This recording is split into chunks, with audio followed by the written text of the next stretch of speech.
Welcome back to the Femcast, where I give my reaction videos over here on the Real Fem Sapien YouTube channel. Welcome back to the clown world buffoonery of women being unable to cope with the consequences of their decisions, and also unable to cope with the fact that we do have a fertile window and you can't avoid it, you can't run from it, you can't flee. It's there and we can work with it or you can work against it. So if you like this content, make sure you give it a big thumbs up, subscribe down below, and hit the notification bell. Today we have Anna Kendrick, America's sweetheart. I do really enjoy her as an actress, but Anna seems to have basically been indoctrinated by Hollywood into making poor decisions in men. Yes. So Anna Kendrick is now 37 years old and came out in an interview recently giving out a bunch of details about a toxic ex-boyfriend who she was with for about 6 years. With this toxic ex-boyfriend,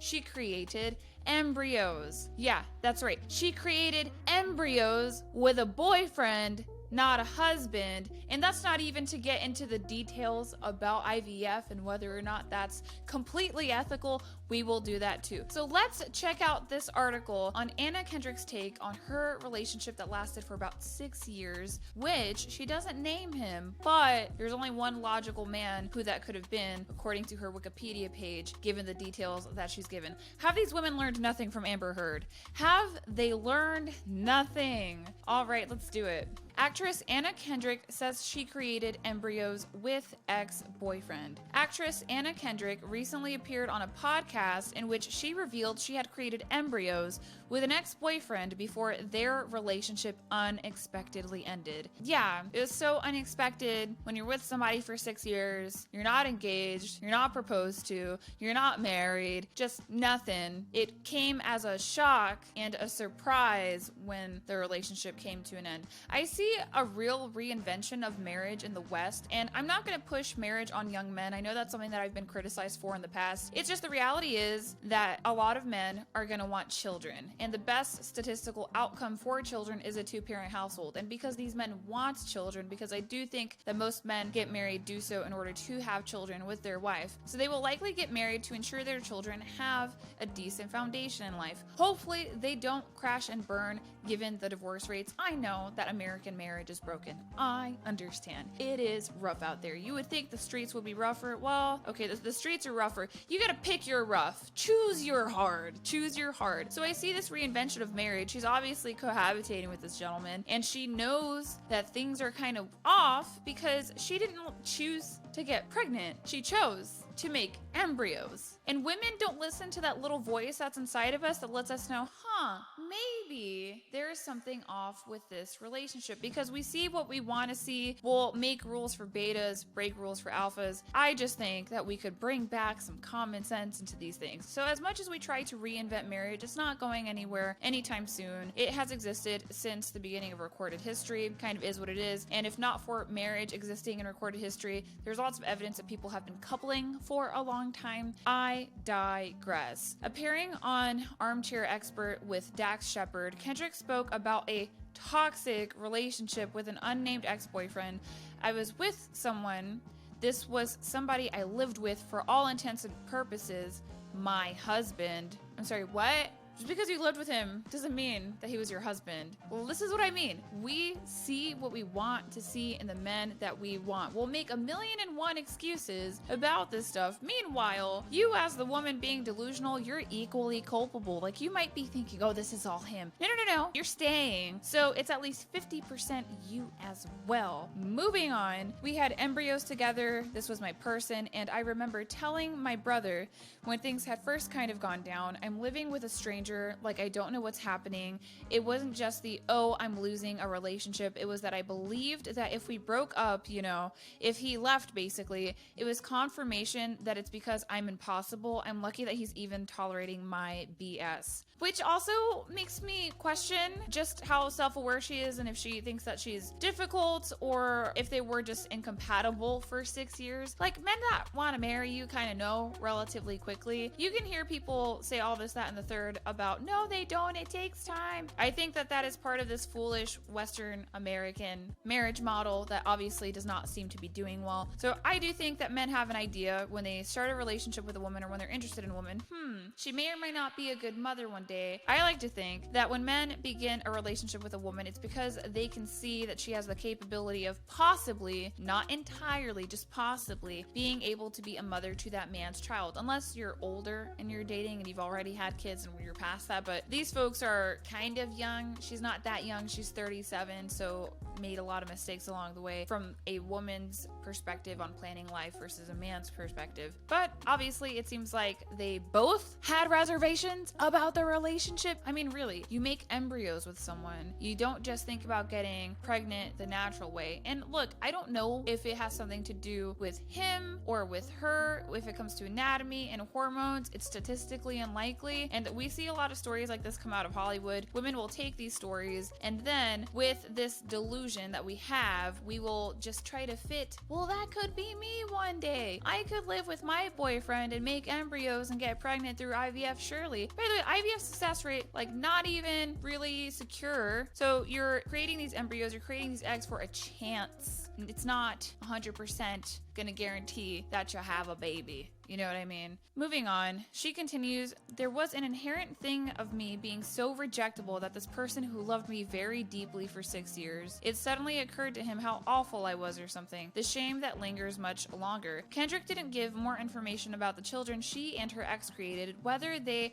have been left frozen indefinitely and were destroyed. By the way, that's his L2. Like, how stupid do you have to be as a man to give away your genetic material, create new life, because that's what an embryo is. It is a fertilized egg, so that's a new DNA sequence. Like, how dumb do you have to be to make an embryo with a girlfriend that you clearly don't want to marry? He probably just wanted her to stop whining about it. You know what I mean? Something to appease her. That's the vibe that I'm getting. She's not the first celebrity to have such an experience. Sofia Vergara and ex Nick Loeb had a very public battle over the fate of the embryonic children they created together.